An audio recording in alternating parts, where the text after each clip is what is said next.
ትዝታው ሳሙኤል በቀድሞ የኢትዮጵያ ኦርቶዶክስ ተዋሕዶ ቤተክርስቲያን ዘማሪና ዲያቆን በኋላም ወደ ፕሮቴስታንት ሃይማኖት በመሄድ በዚህ ሰዓት ፓስተር ሆኖ የሚያገለግል ሲሆን የኢትዮጵያ ኦርቶዶክስ ተዋሕዶ ቤተክርስቲያን በጠበቃዋ በኩል ክስ መስርታበታለች። ሁላችንም የክሱን ምሪት በሶሻል ሚዲያ ላይ አይተናል።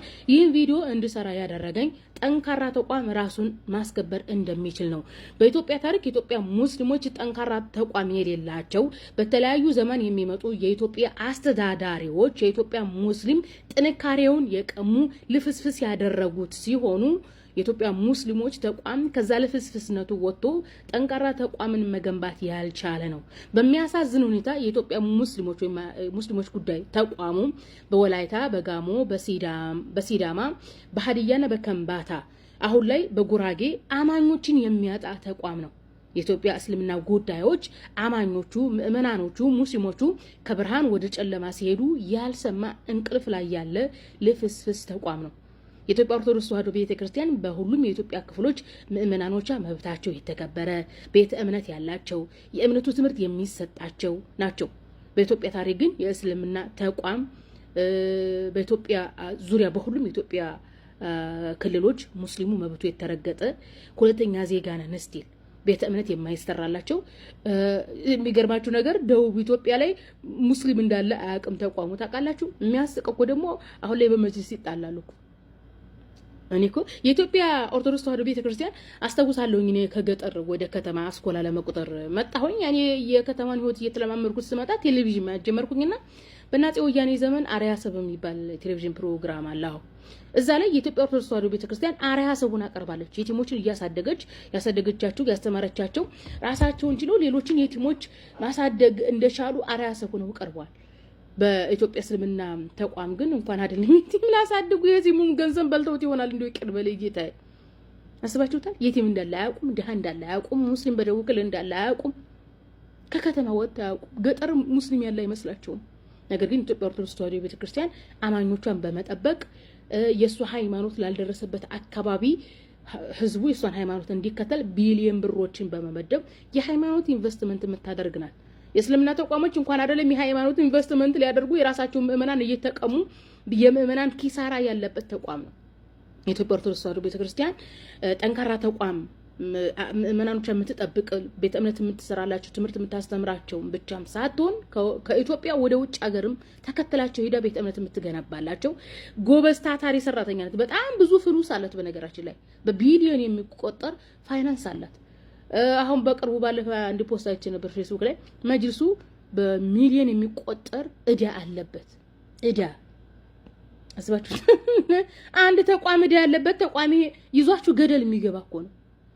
እና ጠንካራ ተቋም ኢቭን መጅልስ ጠበቃ የለውም። ጠበቃ ቢኖረው በሚያሳዝን ሁኔታ የኢትዮጵያ እስልምና ተቋም ከተማን በሉት ገጠር ሃይማኖት ትምህርት የማይሰጥ ሃይማኖት የሚያስተምሩ የማይቀጥር ፈተዋ ዳዕዋ ትምህርት ምናምን የማይሰጥ ሱብሃንአላህ የኢትዮጵያ እስልምና ተቋም አለ ሲባል የሰማሁት በአፄ ወያኔ ዘመን ሙስሊሞች ይሄ አከሊ አቂዳ ነው ይሄ እንትና ነው እያሉ እየጠቆሙ የሚያስይዙ እንደነበሩ ነው። ያን ነው የማውቀው። አለመታደል ረጅም ሰዓት እየተከታተልኩ ያለሁትና ትምህርቶችን እከታተላለሁ። ያው ከዚህ በኋላ በካድም አገኛቸዋለሁ ብዬ አስባለሁ። ያው አሁን አዲስ አበባ ስላልሆንኩ ነው። ደስ ይለናል። ቢካም ውስጥ ስላለው እሺ እና አመሰግናለሁ። ኤርሚያስና መዝሙር ባንተ አስተምሮ እግዚአብሔር ልጆች አይደሉ?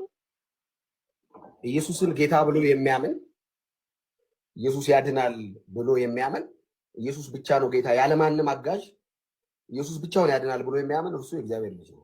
አሁን ስለ ኤርሚያስ መዝሙር ሳይሆን ባንተ አስተምሮ ልጅነታቸው ተረጋግጧል ወይስ አልተረጋገጠም? አሁን ብዙ ጊዜ ኤርሚያስ የኛና የጴንጤዎች ኢየሱስ ይለያል በተደጋጋሚ አብዛኛው ኦርቶዶክሳዊ አይ ቲንክ እንደዛ ይላል። እኔ ደግሞ ደግመዋለሁ ይሄን ነገር። ኦፍ ኮርስ የኛና የነሱ ይለያል። ለምንድን ነው የሚለየው? የኛው ብቻውን ነው የሚያድነው፣ ያለማንም አጋዥ ያድናል። የኛው አማላጅ ነው። የኛ ኢየሱስ በሰውና በእግዚአብሔር መካከል የገባ መካከለኛ ብቸኛ ነው። የኛ ኢየሱስ ስለ ኃጢአታችን በአብ ዘንድ የሚታይ ነው። የኛ ኢየሱስ ጠበቃ ነው። የኛ ኢየሱስ በአንድ ጊዜ ለመጨረሻ ጊዜ በመስቀል ላይ የማዳን ስራ ፈጽሞ ሄደ ነው። ይለያል ካሉ አዎ ይለያል። ለምን? ያለ ሚካኤል ማዳን የሚችል አምላክ ያለ ማንም እርዳታ ያለ ስራ እንዲሁ ብቻውን ማዳን የሚችል ጉልበታም ስለሆነ ኢየሱስ ክርስቶስ እኛ ቤት መካከለኛ ነው፣ አማላጅ ነው፣ ጠበቃ ነው፣ አስታራቂ ነው፣ ይለያል። ይሄ ነው የኛ። አይ ከዚህ ውጪ ነው ካለ ተለያይተናል ማለት ነው። ምክንያቱም እኔ ያልኩት የመጽሐፍ ቅዱስ ኢየሱስ ጌታ ነው። አንተ ነው አሁን እነሱም ቅድም አንተ ከመጣ ስለ ኢየሱስ ሲነግሩኝ ነበር። ኤሪም ከዚህ በፊት ሲነግረኝ ነበር። አሁን ብዙ ኢየሱስ ናቸው ያሉት ወይስ በአንተ አስተምሮ ኤርሚያስ ኢየሱስ ይላል? በኢየሱስ ያምናሉ፣ የእግዚአብሔር ልጅ መሆኑን ያምናሉ፣ እንደፈወሰ ያምናሉ፣ እንደተሰቀለ ያምናሉ፣ ከተሰቀለም በሶስተኛው ቀን እንደተነሳ ያምናሉ፣ የማርያም ልጅ እንደሆነ ያምናሉ። ይሄ በቂ አይደለም ወይ? የእግዚአብሔር ልጅነት የእግዚአብሔር ልጅ ለመሆን እንግዲህ ጥያቄው ትክክለኛና ፐርፌክት ጥያቄ ነው። እኔ ከዚህ ቀደም አንድ ቪዲዮ ሰርቻለሁ፣ ገብተህ ማየት ትችላለህ። ምሳሌዎቹ ላይ ወይም ትርጓሜዎቹ ላይ ወይም ሚስጥራቶቹ ላይ ሆል አግሪመንት። ምክንያቱም ቤተክርስቲያን አንዲት ናት ብያለሁ። አባቶች የተስማሙበት ትምህርት የቱ ነው የሚለው ይወሰዳል ማለት ነው። ገባ? ብንከራከር ኦኬ፣ አባቶች እንዴት ተረዱት? ምክንያቱም መጽሐፍ ቅዱስ ማንም ለገዛ ፈቃዱ እንዲተረጉም አልተፈቀደለትም ተብሏል። ገባ? መንፈስ ቅዱስ ያስተረጎማቸው፣ መንፈስ ቅዱስ ያስረዳቸውን አባቶቻችን አቀበሉ። የእኔ መረዳት የሚባል ነገር የለም። አሁን ከዚህ በኋላ የእኛን የኦርቶዶክስን አቋም ነው የምነግር።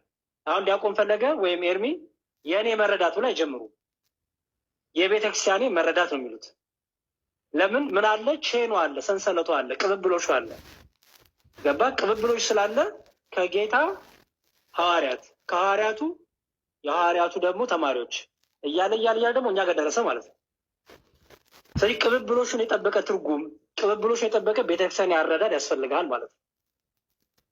እኛ አሁን ብትጠይቀን ቤተክርስቲያኔ እንዳለችኝ፣ ቤተክርስቲያኔ እንደነገረችኝ እንጂ እኔ እንደተገለጠልኝ እኔ እንደገባኝ ብለን አልነግርህም። እንደዛ ከሆነማ የየግላችን ምን ሊሆን ነው መሰለ? ኢንተርፕሪቴሽን ሊሆን ነው። መጽሐፍ ቅዱስ ማንም ሰው በግሉ እንዲተረጉም ደግሞ አልተፈቀደለትም። በሐዋርያት ስራ ምዕራፍ 8 ላይ አንድ ታሪክ አለ። የኢትዮጵያ ጃንደረባ ሲባል ሰምተህ ታውቃለህ? የንግስት እሌኒ የኢትዮጵያ ጃንደረባ ምን ያነብ ነበር መሰላ? ምዕራፍ 8 ላይ የነብዩ ኢሳያስ መጽሐፍ ያነበው ጎበዝ። ሲያነብ ምን አለ መሰለ? ያነበበው አልገባውም፣ በራሱ ግን ተርጉሞታል። ስለዚህ ምን አለ? እንዲያውም ምን አለ መሰለ? የሐዋርያት ስራ ምዕራፍ 8 ላይ እንዲህ ብሎ ጠየቀው። በእውን የምታነበውን ታስተውላለህን አለው ፊልጶስ። ያነበዋል እኮ ግን ታስተውላለህን የሚለው አለች፣ አስተውል። እርሱም የሚመራኝ ሳይኖር ይህ እንዴት ይቻለኛል አለው። ወጥቶም ከእርሱ ይቀመጥ ዘንድ ፊልጶስን ለመነው። ያነበበውም የነበረው የመጽሐፍ ክፍል ይህ ነበር ይላል። ምን? እንደ በግ ወደ መታረድ ተነዳ፣ የበግ ጠቦትም በሸላቾች ፊት ዝም እንደሚል እንዲሁ አፉን አልከፈተም። በውርደቱ ፍርዱ ተወገደ፣ ሕይወቱ ከምድር ተወግዳለችና ትውልድንስ ማን ይናገራል ይላል። ጃንደረባውም ለፊልጶስ እባክህ ነቢዩ ይህን ስለማን ይናገራል? ስለ ራሱ ነውን ወይስ ስለ ሌላ ሰው አለ። አየው። ከዛ ፊልጶስም ይላል አፉን ከፈተልና ከዚህ መጽሐፍ ጀምሮ ስለ ኢየሱስ ወንጌል ሰበከለት ይላል። አየው ቴዲ፣ ፊልጶስ የጠየቀው ስለ ኢሳያስ፣ ፊልጶስ ግን የሰበከው ከምን ጀምሮ ይላል? ከመጽሐፉ ጀምሮ እስከ ክርስቶስ ድረስ ሰበከው። ለምን ቢባል ትንቢቶች ሁሉ ስለማን ስለሚናገሩ? ስለ ክርስቶስ ስለሚናገሩ። አየው። ኢሳያስ እንዲህ ቢልም ትምህርቱ ግን ስለማን ነው? ስለ ክርስቶስ ነው። ትንቢቱ ተነገረ በኢሳያስ፣ ፍጻሜው በክርስቶስ ሆኖ እያለ ኮኔክት አደረገለት ማለት ነው። አየው። ይሄን ግን ኮኔክሽን ማንሰጠው በራሱ ቢተረጉም አያገኘውም። ስለዚህ በመንፈስ ቅዱስ የተሞሉ ሐዋርያን አበው፣ አየው፣ አባቶቻችን ሐዋርያት፣ ኋላም የሐዋርያት ደግሞ የሾሟቸው እነሱ በመንፈስ ቅዱስ እየተረዱ እየፈቱ እኛ ጋር ደረሰ ማለት ነው። ስለዚህ እኔ ከፊልጶስ የተለየ መፍታት አለብኝ? አሁን ላይ ከፊልጶስ ከተናገረው የተለየ ብፈታ መመዘኛ ምንድን ነው የሚሆነው? ወደኋላ ሄጄ ኦኬ ፊልጶስ እንዴት ፈታው ነው አይደለ? ይሄን ትንቢት ፊልጶስ እንዴት ፈታው ነው መዳኛው አይደል? እንጂ ዛሬ መጥቼ የራሴን ትርጉም ባስቀምጥ አይ በግ የተባለው እኮ ሌላ ነው፣ ነብዩ እኮ ስለ ራሱ ነው ብለህ ምንድነው ማስረጃ ብትለኝ ማስረጃ ምንድን ነው የሚሆነው? ይሄን ትንቢት እዛውን ጥሩ ምሳሌ ነው ያነሳው። ለምሳሌ የነብዩ ኢሳያስን መጽሐፍ የንግስት እሌኒ ጃንደረባ የገንዘብ ሚኒስትር ነው በወቅቱ። በጅሮንድ ይባላል። የንግስት ሌኒ በገንዘቧ ላይ የሰለጠነ ሰው ነው። እና አሁን ፊልጶስ ሲነሳ በእግዚአብሔር መንፈስ ተመርቶ ነው የተነሳው። ተልኮ ነው። እውነት ነው። ዝም ብሎ አይደለም የተነሳው። መንፈስ ሰሙኤል የሆነ ኮንፊውዝድ የሆነ ሰው አለ፣ ሂድና ግለጽለት ተብሎ ነው ሄደው። ኮንፊውዝድ የሆነ ሰው ሳይሆን የጌታን መልአክ ምናምን ተነስተ በደቡብ በኩል ከኢየሩሳሌም ወደ ጋዛ ወደሚወርደው ምድረ በዳ ወደ ሆነ መንገዶች ሂድ አለው። ተነስቶም ሄደ ይላል። ኮንፊውዝ ስል ሰውየው ያነበዋል እንጂ አንደርስታንድ አደረገው። አሁን ይኸውልህ ሰውየው ፊልጶስ እንደተላከለት አያውቅም። መጀመሪያው ነገር ፊልጶስም ሰውየው እንደሚያገኘው አያውቅም። ብቻ ተነስተህ ሂድ ነው የተባለው። ኦኬ ቀጥል። አሁን ቴዲ አሁን የሆነ ያው እግዚአብሔር ሲልከው ለዓላማ ነው። እውነት ነው። እኔ አሁን ሲመስለኝ እዛ ጋር ሰውየው የነቢዩ ኢሳያስን መጽሐፍ ያነባል። አንዳንድ ሰው ቃላት ያነባል እንጂ አንደርስታንድ አያደርግም። እውነት ነው። እንዲህ አይነት ሰዎች አሉ። በአማርኛ የተግባባንም አንግባባም እኮ። ለምሳሌ መዝሙር የሚናገረውን ንግግር ለዛ ነው ብዙ ጊዜ አሁን ጭቅጭቅ የሚፈጠረው። አንዳንድ ተመሳሳይ ነገሮች የተናገሩ ሰዎች ይጨቃጨቃሉ። የተረጋጉ ሰዎች ይገቡና አንተምተው ይላሉ። እሱ እኮ የሚለው እንደዚህ ነው፣ እሱ የሚለው እንደዛ ነው ሲሉ እንላለን። መጽሐፉን ያነበዋል፣ አይገባውም። ወይ አይገባውም ወይ ደግሞ በራሱ ይተረጉመዋል። አስረጅ ሳይኖረኝ እንዴት ሊገባኝ ይችላል ሲል ፊልጶስም በመንፈስ ተልእኮ ይዞ ነው የመጣው። እና አሁን ፊልጶስ ግን ማን ነው የላከው ከተባለ በእግዚአብሔር መንፈስ የመጣ ሰው ነው፣ መንፈስ ቅዱስ። እውነት ነው። አሁን መጽሐፍቶች መንፈሳዊ ነገሮች ልክ እንደዚህ በእግዚአብሔር መንፈስ ተመርተው መጽሐፍ የለባቸውም ወይ የሚሉ ጥያቄዎች ቢነሱ ምንድን ነው የምትሉት? ለምሳሌ አሁን ይሄ መጽሐፍ ቅዱስ ሁላችሁም እንደምትስማሙት በእግዚአብሔር መንፈስ የተመሩ ሰዎች የጻፉት ነው። ማጣቀሻ ምናምን የሚባሉ ነገሮች እንኳን በማጣቀሻዎች ቀርቶ በቅዱሱ መጽሐፍ እንኳን ብዙ ጭቅጭቆች፣ ብዙ ጥያቄዎች ይነሳሉና ይህንን እንደ ማስረጃ ስታመጡ አባቶች የጻፉት ከዚህ ቀደም የነበሩ የእምነታችን ተከታዮች የጻፉት ስትሏቸው ሌሎችን ሊቀበሉት ይችላሉ ወይ? ክርክር አይሆንም ወይ? ሌላኛ ክርክር አይሆንም ወይ? ከዛ ይልቅ በመጽሐፍ ቅዱሱ ላይ መጽሐፍ ቅዱስ ራሱ በጣም ዋይድ ነው። ውይይቶች በዛ ብቻ መሆን አይችሉም።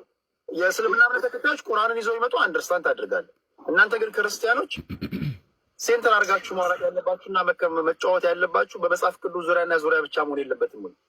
እሱን እኮ ነው ምርቴ። ለምሳሌ በእስልምና ባይዘው ቁርአን ብቻ አይደለም ሀዲስ እና ተፍሲር አለ። ቁርአን በቁርአን ይፈታል፣ ቁርአን በሀዲስ ይፈታል፣ ቁርአን በተፍሲር ይፈታል። ኦራይት ቁርአን ያው ቁርአን ነው ከሰማይ ወረደ ብለው ክሌም የሚያደርጉት መጽሐፍ ነው። ሀዲስ ደግሞ የነብያቸው ንግግር የእሳቸው ተከታዮች ነብዩ እንዲህ ብለዋል፣ እንዲህ ተረድተዋል፣ እንዲህ ተርጉሟል ብሎ የጻፉበት ነው ሀዲስ የሚባል። ተፍሲር ደግሞ ከእነሱ ቀጥሎ ያሉ የእስልምና አስተማሪዎች ትላልቅ የሚታመኑ ሙፈሲር ይባላሉ፣ ወይም ተርጓሚዎች ማለት ነው። ይሄ ማለት ይሄ ነው ብሎ የፈቱበት። ስለዚህ ቁርአን እንኳን ለብቻው አይደለም የሚፈታው፣ በእነዚህ በሶስቱ ይፈታል ማለት ነው። ቁርአኑ ይፈታዋል፣ ወይ ደግሞ ቁርአኑ በሀዲስ ይፈታል፣ ወይ ደግሞ በተፍሲር ይፈታል ማለት ነው። በእኛም በመጽሐፍ ቅዱሳችን ሴንፍ በቃ ያለው ምንድን ነው? መጽሐፍ ቅዱሱ አለ።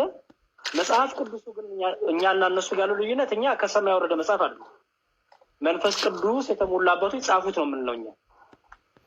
ኦኬ መንፈስ ቅዱስ እየመራቸው ጻፉት። እነዚህ ጻፉት አባቶቻችን ደግሞ ምን አደረጉት? መጀመሪያ የቃሉን ትምህርት ነው ያስተላለፉት። ከዛ በኋላ ነው እምነትን ለማጠንከር የጻፉት። ገባ? እምነትን ለማጠንከር ጻፉ። ለምሳሌ የቅዱስ ጳውሎስ መልእክት ብታየው ካስተማረ በኋላ የጻፋቸው መልእክቶች ናቸው። ለዳኑ በክርስቶስ አሉ የጻፉ መልእክቶች ናቸው። ገባ? እንጂ ጽፎ አይደለም የሚያስተምር የነበረው ሰው። በእኛ ይሄ ነው ልዩነቱ። ሰው አሁን ለምሳሌ መጽሐፍ ቅዱስ ይላል ካልተላኩ እንደዚህ ያስተምራሉ ይላል።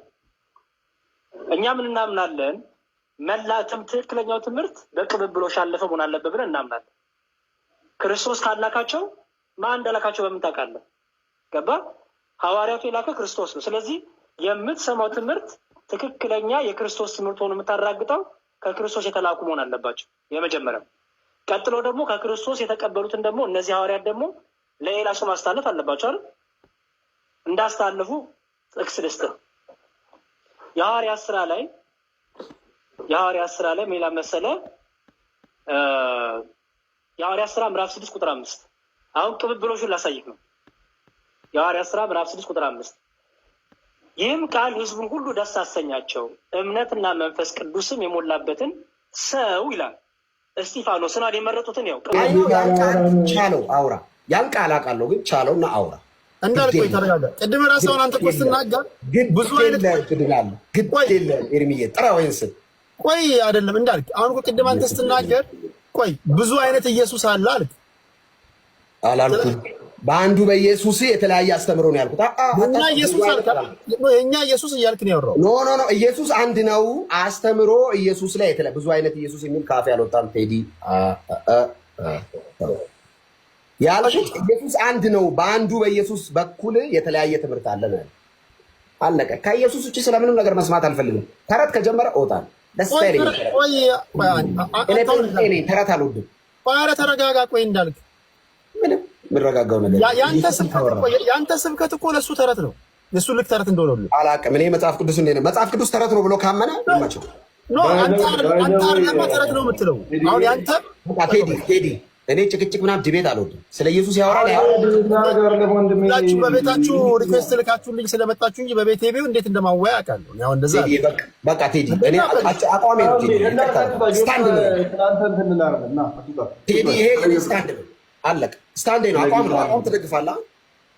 ና ብዙ ለምታርክ ግድ የለም። በቃ ና ወንድም በቃ ሂዱ።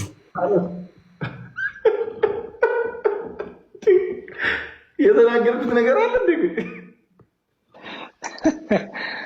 በቃ ሂዱ አለ። ምን አጥፍቼ ነው? እኔ አሩ ነው። እኔ እግዚአብሔር ይርዳው። ግን እውነቱን ለመናገር በጣም እግዚአብሔር ይርዳው። እኔ እግዚአብሔር መንፈስ እንደዚህ አይደለም። እኔ እስከማውቀው እንደዚህ የእግዚአብሔር መንፈስ እንደዚህ አያረግም። እርጋታ ይፈልጋሉ እኮ አይደል? እኛ አሁን በዓለም እንኳን ያለን ሰዎች በጣም የተረጋጋን ሰዎች ነው። ሁለተኛ የኔ ጥፋት ካለ እንነግረኝ ነው። ያንተ ጥፋት። ሁለተኛ የሌላውን ሰው ማጥላላት ኢስኖት እንትን አይደለም። ያንተን ትክክለኛነት አያሳይም። ሰው ይታዘባል፣ ያያል፣ ያደምጣል። ይሄ እንዴ እንደዛ አይደለም። እኛ ታዲያ እንዴት እንምጣ? እኛ ስለ ኢየሱስ ልናወራ ነው አክቹዋሊ የመጣ ነው። ግን ያው ስለ ኢየሱስ ያው ሁለታችንም መጽሐፍ ቅዱስ ስለያዘ እሺ 2 ደቂቃ ትሰጠኛለህ ማለት ላብራራው። እንትና ወደ ትረካ ወደ ትንተና ሳይሆን እንዲህ ብለው ነው የተሰናከሉበት በለኝ። ተሰናክለውበታል ወይ ስልህ አዎ በክርስቶስ ላይ ተሰናክለዋል ብለኛል። ምን ብለው አንተ ነህ የምታብራራው፣ እኛ ጥያቄ መልስ ነው የምንመልሰው። ኢትስ ኦኬ። እሺ አንተ ጥያቄ ስጠይቅ እኔ እንደዚሁ መልስልሃለሁ። ሚላን ፖለቲካ መስራት ጥሩ አይመስለኝም እና በቀጥታ አይ እንደዛ እያረከ ስለሆነ ነው። ኢትስ ኦኬ። እሺ አማራጭ ኖርማሊ ተጠቀም ትችላለህ። ሚላን መመለስ ትችላለህ ናቸው ይቅርታ ጋር ተሰናከሉበት የሚለው እህቶቹንና አምላክ እንደሆነ ስላልተቀበሉት ተሰናከሉበት። ምን ብለው ገጸ ንባቡን እንዳላምብልኝ ተሰናከሉበት ከማለቱ በፊት ምን ብለው ተሰናከሉበት? ከላይ ጀምሮ እኮ ከላይ ጀምሮ እናቱ ማርያም ትባል የለም፣ ወንድሞቹስ ያዕቆብና ዮሳ ስምዖንም ይሁዳ አይደሉም? እህቶቹስ ሁሉ በእኛ ዘንድ ያሉ አይደሉምን? እንኪያስ ይሁን ሁሉ ከወዴት አገኘው ብለው ተሰናከሉበት። በጣም ጥሩ ተሰናከሉበት ይላል። እሺ የተናገሩት ንግግር የንቀት ነበር ወይስ አልነበረም? የንቀት ነው። ጌታ ኢየሱስ በጣም የሚገርም ነው። የንቀት ነው። እሺ ስለዚህ ጌታችን ኢየሱስ የንቀት ቃል ስለተናገሩ ነቢይ በገዛ ሀገሩ አይከበርም አላቸው ይላል። ክርስቶስ ራሱ እኮ ተናገረ። እንደዚህ አይነት የንቀት ንግግር እየተናገሩ እንደነበረ ክርስቶስ ራሱ ቁጥር 57 ላይ ይናገራል። ትክክል። ከዛ 58 ላይ ደግሞ ምን ይላቸዋል? ባለማመናቸው ምክንያት በዚያ ብዙ ተአምራት አላደረገም ይላል። አላደረገም። ትክክል። ስለዚህ ሁለት ሀሳቦችን አንስተናል። ሚላኖ ድንግል ማርያም ልጆች አሏት ብለህ ለመናገር ያመጣው የመጽሐፍ ቅዱስ ማስረጃ፣ አንተም ዳኒም የመጣችሁት የመጽሐፍ ቅዱስ ማስረጃ ላይ አንደኛ በክርስቶስ ኢየሱስ ያላመኑ ሰዎች የተናገሩት ንግግር ነው።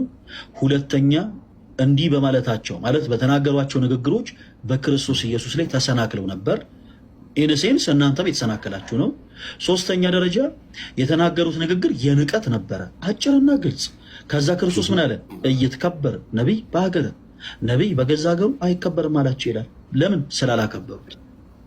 መልካም። እኔ ደግሞ የሚናገር ሌላ የመጽሐፍ ቅዱስ ማስረጃ ካላችሁ ስጡ። እኔ ደግሞ እነዚህ ወንድሞቹ እና እህቶቹ አይደሉም የሚል መጽሐፍ ቅዱስ ማስረጃ አለ አንተ ወይስ እነዚህ ሰዎች ወንድሞቹ አይደሉም? እኛ መቻለን እንደ እኛ ወንድሞቹ አይደሉም መቻለን እኛ ወንድሞቹ አይደሉም እኮ አላለህም እኮ ሚላ ነው። ስለዚህ ማርያም አልወለደችም ነው አይደለ? ሚላ ነው። ለምን አትረጋጋም ወንድሜ? ለእኔ ግን እንደማወራው ለምን አታወራም ብራዘር? እነሱ በቁ ነው። እሺ አይ ማርያም አልወለደችም። ይሄኛውን እኮ ኖርማሊ ማርያም የቀን ስለሆነ ማርያም የክርስቶስ ኢየሱስ እናት ብቻ ነች። የጌታችን የኢየሱስ ክርስቶስ ወንድሞች ተብለው የተጠሩ አሉ ወይ? አዎ የተጠሩ አሉ። ምክንያቱም የማቴዎስ ወንጌል ለምሳሌ ምዕራፍ 12 ከቁጥር 50 ላይ ገልጠህ ስትመለከት የአባቴን ፈቃድ የሚፈጽም ሁሉ እርሱ ወንድሜ ነው ይላል ጌታችን ኢየሱስ ክርስቶስ። የማን ፈቃድ? የአባቴን ፈቃድ የሚፈጽም ሁሉ እርሱ ወንድሜ ነው ይላል። ስለዚህ አዎ የክርስቶስ ኢየሱስን ፈቃድ የፈጸሙ ሐዋርያት በአጠቃላይ ወንድሞች ተብለው ተጠርተዋል። ይሄ ለእኛ ምንም የሚረብሸን የሚቆረቆረን አማርኛ አይደለም ይላል ይሄ ተወዳጅ ወንድማችን። አሁን ጥያቄው ኧረ ተው ግድ የለህም ስትጨርስ ሰምቻለሁ እኮ ለእኔ አንድ ድል ስትሰጥ እኔ ሰምቼ ይሄ የጣሊያን ስም ያላቸው ሰዎች የጣሊያን ስም ያላቸው ሰዎች ጣፈንቴ አይደሉም። እኔ ከበፊትም ነው በዛ አማሪዮ ሚላኖ ምናምን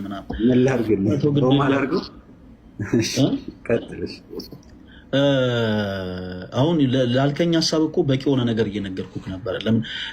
ለምን መሰለህ ወደፊት ስንራመድ ሁሉም ነገሮች ላይ ምክንያት የሆነ እንድንራመድ ማለት ነው። ሚላኑ እርግጠኛ ነኝ ዛሬ አንተ እስከ ዛሬ ድረስ ተመልክታቸው ማታውቃቸውን ነገሮች በአጠቃላይ ተመልክታቸዋል። ኦኬ የሆኑ የመጽሐፍ ቅዱስ ሀሳቦችን ተመልክተህ በማታውቀው አይነት መልኩ ዛሬ እያየሃቸው ነው። ይሄ ጥሩ ኤክስፔሪየንስ ነው። ፈለገ ሶሪ፣ እኔ ከዚህ በላይ ነው የማውቀው። እኔ ላስረዳህ እችላለሁ። እሺ አሁን አንተ ብቻ ነው እያወራህ ያለው እና እኔ ትንሽ ሳወራ እየመለስከኝ ነው። እርግጠኛ ነህ ከዚህ የበለጠ ታውቃለህ ሚላኑ? እየመለስከኝ ነው እኮ አሁን እኮ አንተ ነው የምታወራው። ቆይ ሚላኑ ከዚህ የበለጠ ታውቃለህ እርግጠኛ ነህ?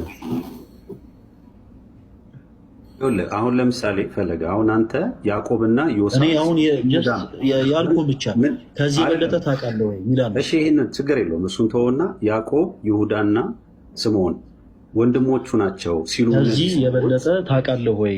ቆይ ወደዛ እሄዳለሁ፣ ችግር የለውም እኔ መልስልሃለሁ። ከዚህ የበለጠ ታውቃለህ ወይ አንተ? ግን አውቃለሁ፣ ችግር የለውም። መልካም። እኔ በተፈጥሮ ምን አለ መሰለህ የመጽሐፍ ቅዱስን 5% እንኳን ሰው ሳያነብ በዚህ ልክ እንትን ሲል እኔ አልወድም። እና ምን እናደርግ መጽሐፍ ቅዱስን እንደማታውቅ በማስረጃን ያረጋግጬ ላሳየ። ኦኬ አንተ መጽሐፍ ቅዱስን ሁላችሁም ሰምታችሁታል። በጣም ከዚህ የበለጠ በጣም ብዙ ነገር አውቃለሁ ብሏል ለወንድማችን። ተምረህ ትሄዳለህ እኮ አልክ እኮ አንተ ራስህ የንቀት ንግግር እኮ ነው። ዛሬ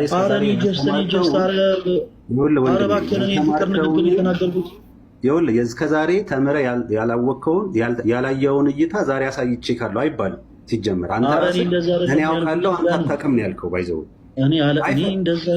ኮስተር ብለህ ለፍልስ አድርገህ ስለምትናገር አንተ ቀስ እያልክ አሪፍ እየተናገርክ እኔ ደግሞ መጥፎ እንደዛ አታስመስለው። ኖርማሊ ማለት ነው። ግን አንተ ያልከኝ ፈለገ አዳምጠኝ። አንተ ያልከው ግን ኖርማሊ እንደዚህ ነው። በቃ ቀጥታ ያልከው ምን መሰለህ ዛሬ እስከዛሬ ያላየከውን ነገር አሳይቼሃለሁ ነው ያልከኝ ማለት ነው። ስለዚህ እንደዛ አይባልም ሰው። እኔ አሁን ደግሞ ከእንደገና ምን አልከኝ? እኔ አላቅም አልከኝ። ስለዚህ ሁላችንም መጽሐፍ ቅዱስን እኛ ሁል ጊዜ ዕለት ዕለት ነው መጽሐፍ ቅዱስ ዕለት ዕለት አዲስ ነው ለሁላችንም፣ ለክርስቲያን ለአማኞች ማለት ነው። መጽሐፍ ቅዱስ እንደዚህ ነው የሚለውና እኔ አሁን ለአንተ አዲስ ፕሊስ ያልተናገርኳቸውን ንግግሮች ፕሊስ እባክህ ብለሃል። ሪከርድ የተባለ ነው የማወራው። ኧረ ፕሊስ አዳምጠኛ እንደሆነ ነገሮችን ጸጥ ብዬ ሳዳምጥህም አንተ እኮ ፖዚቲቭ ብትሆን ጥሩ ነው። እኔ አሁን ያልኩህ ስለምን ነበር እያወራሁ የነበረው? ዛሬ እርግጠኛ ነኝ ከዚህ በፊት ነገሮችን ባልተመለከትክበት መልኩ የተወሰኑ ነገሮችን እንዳየ በሌላ ቪው እንደተመለከት እርግጠኛ ነኝ ነው ያልኩት። ይሄ ምን እያልኩ ነው? ኤክስፔሪንስ ሼር እየተደራረግን ነው የሚል ሀሳብ ለነገር ነው። አንተ ከዛ አካኪ ዘራፍ ውስጥ ገባ። እኔ መጽሐፍ ቅዱስን ከዚህ በላይ ያውቃለሁ ምናምን። ጌታ ምስክሬ ምን አለ መሰለህ ሚላኑ፣ እግዚአብሔር ምስክሬ ስለሆነ አታውቅም። አለማወቅን እኔ እዚህ ሁሉ ፊት ሰው ፊት ለምሳሌ የሆነ ነገር አንስቼ ላሳይ ይችላለሁ። ግን እኔ ከአንተ ጋር ተከሸለ መለካካት አይደለም ገስ ሊያስገባው ኦርቶዶክስ አይደለም። ግን ሂር ሚ አውት። አሁን አልጋ ውስጥ ሆኜ ዲቤት እየሰማው ነበረ ኢንተርፌት ሁለት ሃይማኖት ውስጥ ያሉ ሰዎች ከተለያየ ሃይማኖት ውስጥ የሆኑ ሰዎች እና ሃይማኖት የለኝም ይላል መሰለኝ ወያዩ አይ ዶንት ኖ ስለሱ እየሰማው ነበርና ኦ ማይ ጋድ ጴንጤዎች አክቹዋሊ ጴንጤዎች አይደለም ይሄ ልጅ ኦ ማይ ጋድ ዲቤቱ ላይ ከ2000 ሰው በላይ ነበረ። ብዙዎቻችሁ አይታችሁታል ብዬ አስባለሁ። በጣም ደስ ይላል ቅንነታችሁ ምናምን ስለ ኢየሱስ ማውራት መፈለጋችሁ ምናምን በጣም ደስ ይላል። ግን ምንድነው ቃላቶች ራሱ አጠሩኝ። እሱ ላይቭ ውስጥ ገብቼ ላዋራው ሞክሬ ነበር፣ ኮሜንት አድርጌለታለሁ ምናምን ሚውት አደረገኝና እስኪ በቪዲዮ ልንገረው ብዬ ነው ባልሰራው ይሻላል ይሄን ቪዲዮ። ግን እሱ ከወጣ በኋላ እያወሩ እየተወያዩ ኤርሚና መዝሙር ነው አይ ቲንክ ሌላኛው ልጁ ስሙና እርጋታቸው ቀስ ብለው ቃሉን በደንብ እያነሱ ነው የሚያወሩት ምናምን በጣም ደስ ይላል። ያኛው ልጅ ግን ይሄ ሃይማኖተኝነት ነው ተረጋግቶትን ማድረግ ምናምን አለ። ግን አይ ኖ ላይክ ሎጂካል ሆኑ እንጂ አንደኛ የሌላውን ሰው መስማት በጣም ጥሩ ነው። ኦፍ ኮርስ ታውቃላችሁ እናንተ እኔ ያውቃለሁ ብላችሁ ነው የምታስቡት ዩዥሊ ዲቤት ውስጥ ስትገቡ። ግን ዋይዝ ከሆናችሁ ዝም ብላችሁ ሌላኛውን ሰው መስማት በጣም ትልቅ ጥበብ ነው። ጊዜ ሲሰጣችሁ ደግሞ የእናንተን ስታንስ ትናገራላችሁ። ወይም እሱ ወንጌልን እየተናገርኩ ነበር ብሏል፣ ስለዚህ ወንጌልን መናገር ትችላላችሁ። ግን ሁለታችሁ የምታምኑት አንድ መጽሐፍ ቅዱስ ነው። ሰው ጊዜ ሰጥቶ ሁለቱንም መስማት በጣም ጥሩ ነገር ነው። በጣም ስላበሳጨኝ ነው ለምን ቪዲዮ አልሰራም ብዬ ሆን እንደምታዩ አልጋ ውስጥ ነኝ። የተለያየ ደግሞ አቋም አላችሁ በአንዳንድ ነገሮች ላይ ማለት ወንድማችሁ አይደለም ያ ሰው ማለት አይደለም። ሁለታችሁ በክርስቶስ ኢየሱስ ታምናላችሁ፣ ሁለታችሁም በስላሴ ታምናላችሁ። ላይክ ቤዚክ በሆኑ ነገሮች ታምናላችሁ። ሌላኛው ልጅ ሲል የነበረው አየን ኢየሱስ ይለያል። ኤኒዌይ ላይክ ዲቴል ውስጥ መግባት አልፈልግም። አይ ጀስት ዋና ሴይ ክፍት አርጉ ልባችሁን እና ስሙ። በቃ እውነት አለን ይጋብላችሁ ነው የምታምኑት አይደል? that's good። ግን ደግሞ ሌላ ሰው ምንድነው የሚያምነው? ኢቭን መመስከር ስትፈልጉ እኮ ሌላኛው ሰው ምንድን እንደሚያምን ካላወቃችሁ እንዴት ነው የምትመሰክሩለት? ስለዚህ መስማት እንለማመድ ባካችሁ ኢትዮጵያኖች። ኦፕን አርጉ ልባችሁን። ኢቭን ሃይማኖት የለኝም ብሎ ለሚያስብ ሰው ራሱ ጊዜ ሰጣችሁ ምንድነው የሚያምነው ይሄ ሰውዬ ብሎ መስማት ጥሩ ነው። ስትሰሙን ከሪሌሽንሺፕ በኋላ ነው ሼር ማድረግ የሚቻለው። ሰው ስሙ እና መዝሙርና ኤርሚ አክቹሊ የኤርሚ ሲያወራ አልሰማሁትም፣ መዝሙር ሲያወራ ነው የደረስኩት። I love it። ዛሬ ነው ያየሁት፣ በጣም ወድጄዋለሁ። ኪፕ ጎይንግ። በፊት ድሮ ክርክር ስሰማ በቃ ማርያም ታማልዳለች አታማልድም ነበር ክርክሩ። ግን አሁን ላይ የመጡት የቲክቶክ ላይ ያሉ ኦርቶዶክሶች ወዳቸዋለሁ። ሁላችንም ተናደሩ። በጣም የተደነቅኩባቸው አሉ። በተለይ የኦርቶዶክስነት ተከታይ ሆነው የመጡ ልጆች ዋው የሚገርሙ ናቸው። ይሄን ህዝቡ ራሱ ይመሰክራል። ሰዎች ሼር ሲያደርጉልኝ በጣም አይቻለሁ። እኔም ቪዲዮዎች ላይ የነበራቸው ስነ ስርዓት በጣም ደስ የሚል ነበረ። መከባበር፣ አንተ ተቀድም ምናምን እያሉ እድል እየሰጡ ነበር። ብዙ ሶሻል ሚዲያ ላይ ካያችሁት እኔ ላውራ ነው አይደለም የሚበዛው። እኔ ላውራ ተራ አልተሰጠኝም ነው እና ከኦርቶዶክስ ተከታዮች ሪፕሬዘንታቲቭስ የታየው መከባበር፣ እንደዚህ አንተ ቅደም ይቀጥላለሁ በኋላ እንደዚህ የሚል ነበር እና እሱ በጣም የሚደገፍ ነበረ።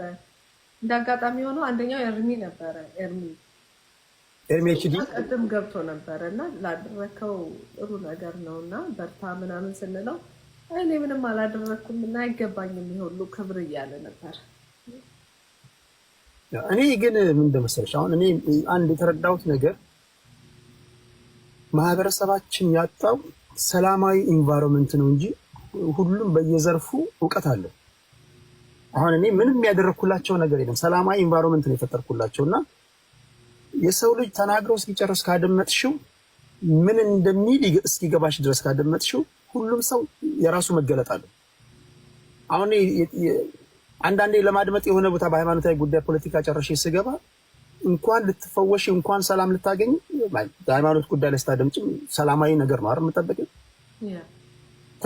ተረብሸሽ ትወጫለሽ። ሰባኪው ይሳደባል፣ ሆስቱ ይጨቃጨቃል፣ ከጎን ያለው ኢንተራፕት ያደርጋልና መንፈሳዊ ሳይሆን የሆነ ቆጪ ተራ ምናምን ይመስላል። እና ኤርሚን ለአንድ አግኝቼው የሚገርም መገለጥ ነው ያለው ስላለበት እምነት ሲናገር በእርጋታ ሲናገር በጣም የሚገርም ነው። ብዙዎቹ እንደዚህ ሼር ሲያደርጉ አይቻለሁ፣ ቫይራል የወጡ ቪዲዮዎችን